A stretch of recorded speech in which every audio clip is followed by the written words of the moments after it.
If you have a live Laravel application, regardless of its size, it's crucial to back up your valuable users' data. While your code base may already be backed up on platforms like GitHub, GitLab, or Bitbucket, the most critical element to backup is the user data like database or file storage. If you are using AWS cloud services, backing up the database is a straightforward process. However, if you are hosting your project elsewhere or you don't want to incur additional cost by using services like S3 or RDS, there is a free and easy alternative, that is Google Drive. If you have a Gmail account, you likely already have access to Google Drive, which provides 15 GB of free storage. For most small projects, this amount is more than sufficient. In this video, I will guide you step by step on how to back up your Laravel application database to Google Drive. Without further ado, let's dive into the first step, how to back up your Laravel application database. As you are seeing my screen, I have a Laravel application which is Laravel 10. This application has a database which is called Laravel test, and that database contains few tables. So our purpose is to back up all these tables in Google Drive. To back up our application, we will use the Laravel package which is called laravel-backup, which was developed by Spatsy. Using this package is pretty straightforward. Let's go to the installation and setup. So here, as you can see, we need to install this package in our Laravel application. I will copy this code and paste it in our terminal, and then the package is installed. And next we will run this command to publish the config file.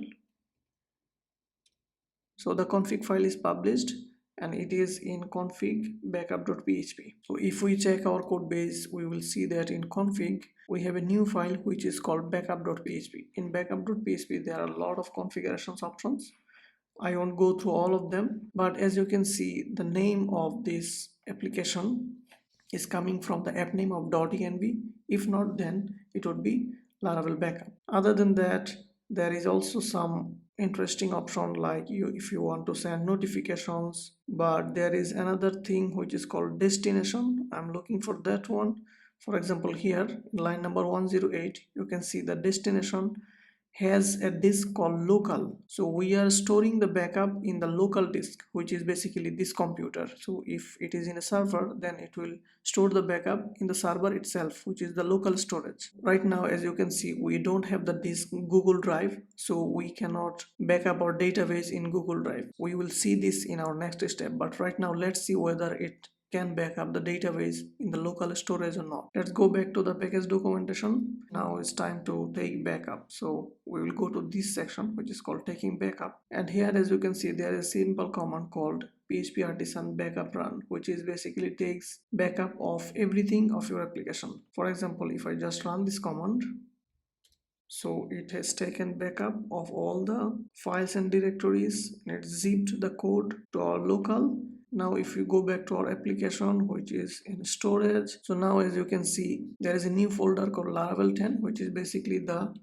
app name in our .env file, Laravel 10. So this is the exact name that this package is using. So Laravel 10 has a backup which is a zip file. If you open this folder in our file explorer finder, then you can see there is a folder, and here we have a zip file. If I just unzip this file, you can see there is two folders. One is the user, which is basically backing up all the code base that we need. We are more interested about taking the DB dump, backing up the database, and luckily the package actually have an option to back up only the database. You see there is a flag called only DB which will take the backup of only the database. So we will remove all these two folders. Let's say there is nothing, so no backup, and then in the terminal we will run this command again, and the backup has been taken. And now as you can see, there is a folder called Laravel 10. We will open that finder again, and here as you can see, now we again have a zip file, and that zip file only contains the SQL, nothing else. So we don't need, in this tutorial we are not taking the backup of our code base or the storage files. We only interested about the database. Now we know how to back up our database in our local server. As you can see the problem, we are backing up the database in the server itself. So if the server is crashed, the purpose of taking backup of a database is basically if something goes wrong with the server, if we don't have anything in the server, we can install a fresh new server and backup our data. But we are storing our backup in the server itself. It is same as keeping the backup key of the drawer is inside the drawer. So if something wrong with the key that you use all the time, then you cannot open the drawer because the backup key is inside the drawer. In our case, we are doing the same. We are backing up the database in the server that has the code. So if server crashes and we lost everything, then we also lost the backup. So that's why we need to back up our data somewhere else. And in this tutorial, we are backing up the data in Google Drive. We have already seen a package which actually can take a backup of our Laravel database. Now we need the help of another package which is called File System Google Drive extension. As you can see, any version of Laravel which is greater than 9.x, we need to install it this way. So I will just run this in my terminal. So this package is also installed. Now if we go down, we can see that using with Laravel framework.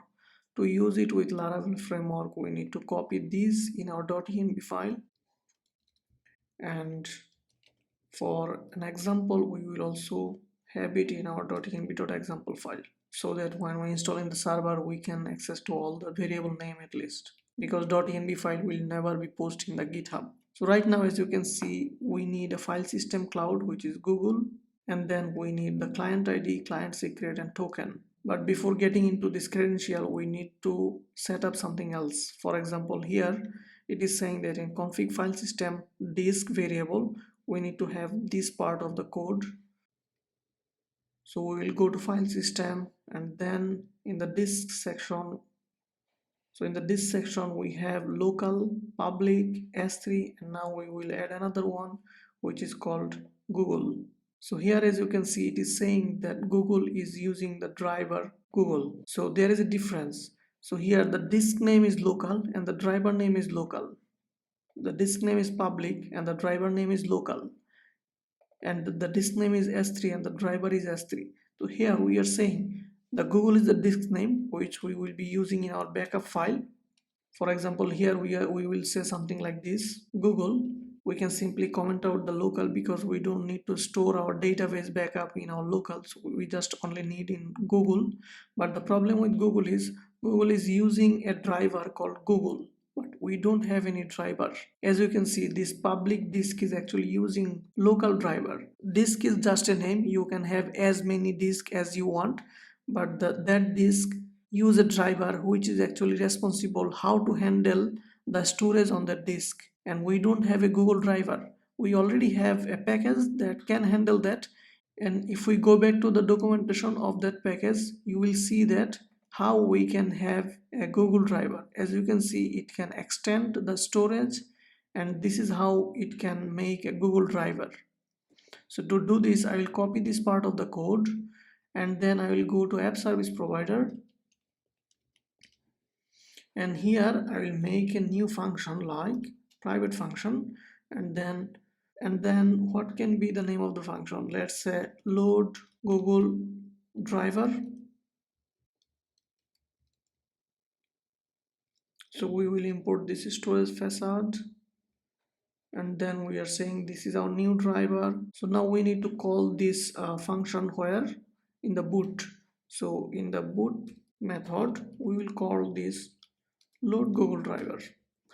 So now this is giving me a warning because I haven't returned anything. I will return void as it is returning nothing. So we have extend our storage to Google. Now you might already know that this will not work. Why? Because in our .env file we are saying that file system cloud. By the way, is this file system cloud being used anywhere? I don't see file system cloud, so I will just delete this one. So what we need is we need the client ID here, we need the client secret and refresh token and Google Drive folder. Let's say we want to backup all the databases of our applications in a folder called backups. We are saying that Google Drive will use this folder which is called backups, but still we need these three credentials, right? As you can see in the file system, we are using client ID, client secret, refresh token, and Google Drive folder. Let's say the Drive folder is the backups, which is which is what we already defined. But the problem is, where is our these tokens? Now we can say we are done with step 2. We have installed a package which can integrate with Google Drive, but the problem is we cannot still back up our database to Google Drive. To do this, we need these credentials. So this is the final step to back up our database. Let's go to the browser. We need to search for Google Cloud Console. If we go to Google Cloud Console and click here, it will take you to this place. You can create a new project, or if you already have a project, you can create here, and then there is also an option to create new projects. So I'll just click here, new project. In this new project, I will say Laravel 10. This is my project name, Laravel 10. I don't have any organization. I will create, and then the project is being created. So within a moment it will be ready. So now, as you can see, it is created. So I have selected my project, and if I go to API services, I have to enable some API and services.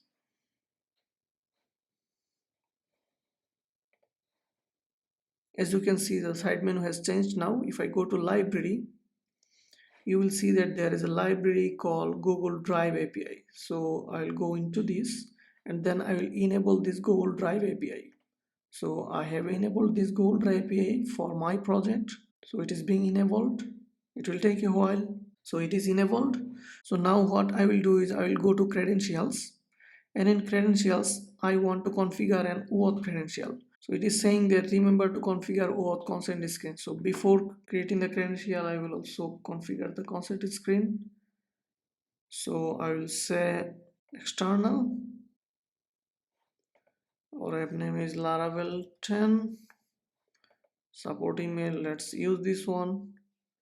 I don't have any application logo or anything. I don't need any of this. Okay, the developer email, I will use the same email. Then save and continue. Save and continue. I'm actually not an expert of Google Cloud.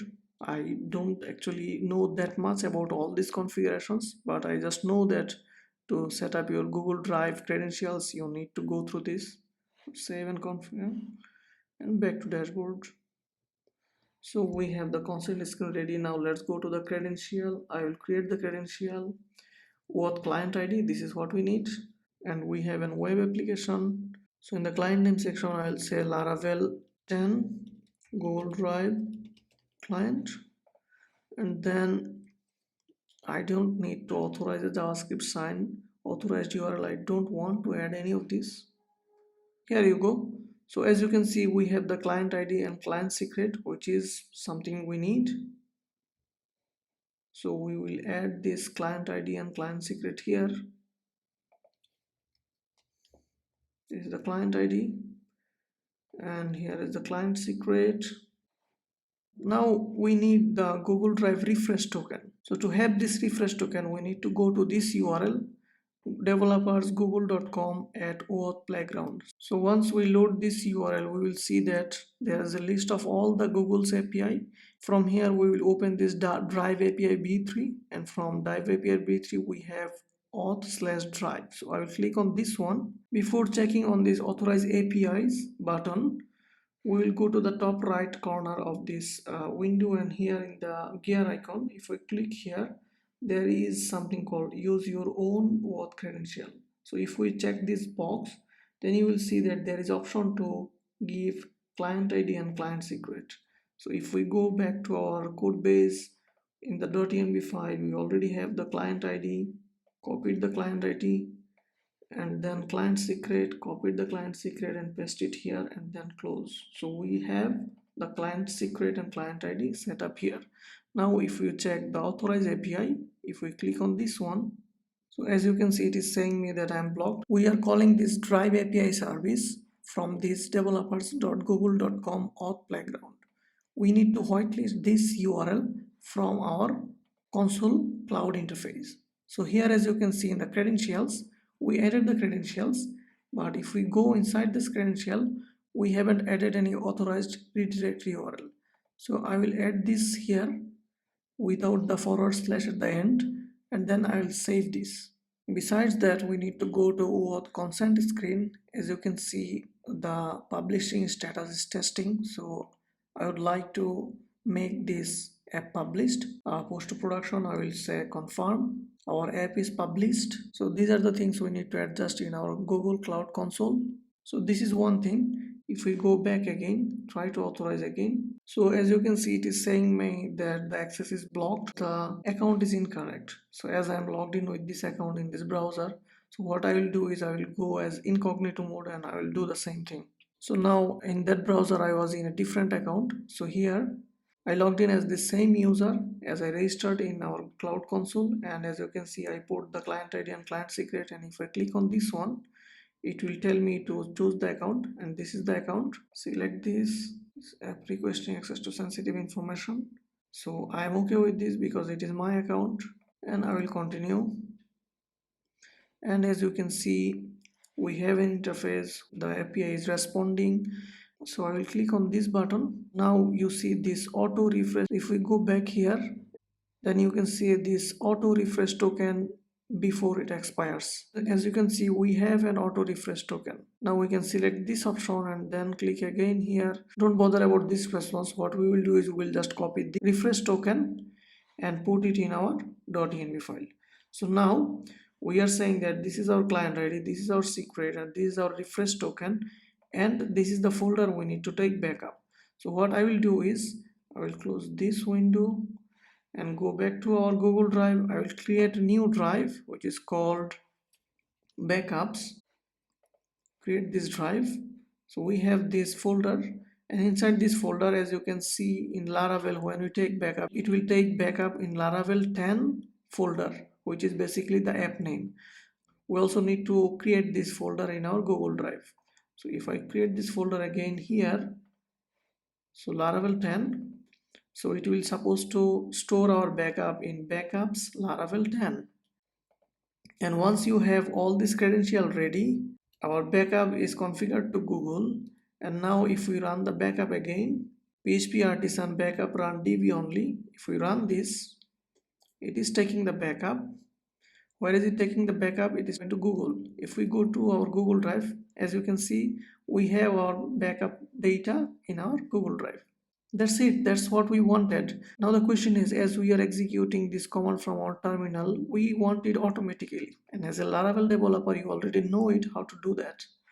So you need to go to kernel. So console kernel. Here maybe you will run something like schedule command. This is the command we want to run, and maybe daily, weekly, or whatever you want. So if you create the backup daily, it will take a lot of storage in your Google Drive every day. So in that case, the package that we are using for taking backup, which is laravel-backup, has the option to clean up your storage. For example, cleaning up old cleanups.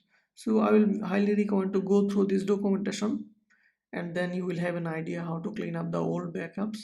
So if we run the command again, you will see that in the drive we have a new backup. So if we run this command every day or every week, then every week there will be a new file. So this is how this backup is actually working. So I have executed the command 3 times. The 3 backup is ready in our Google Drive. So to test it whether this one actually contains the database or not, I'll just to make sure that it actually have our database backup, I'll just open it. I download it in on my computer, and if I open it, we have this file. If I open this file in, let's say, Sublime Text, so you can see that we have all the data from our database. So this is what we want. Now you know how to back up your database in Google Drive. I think from now on, if you have a production application, you will never have the risk of not having a backup. I will write a blog post on this one also, and I will include the blog post in the description below. You don't have to write it down, you can copy and paste from there. If you like this video, feel free to subscribe in this channel. See you in the next one. Happy coding.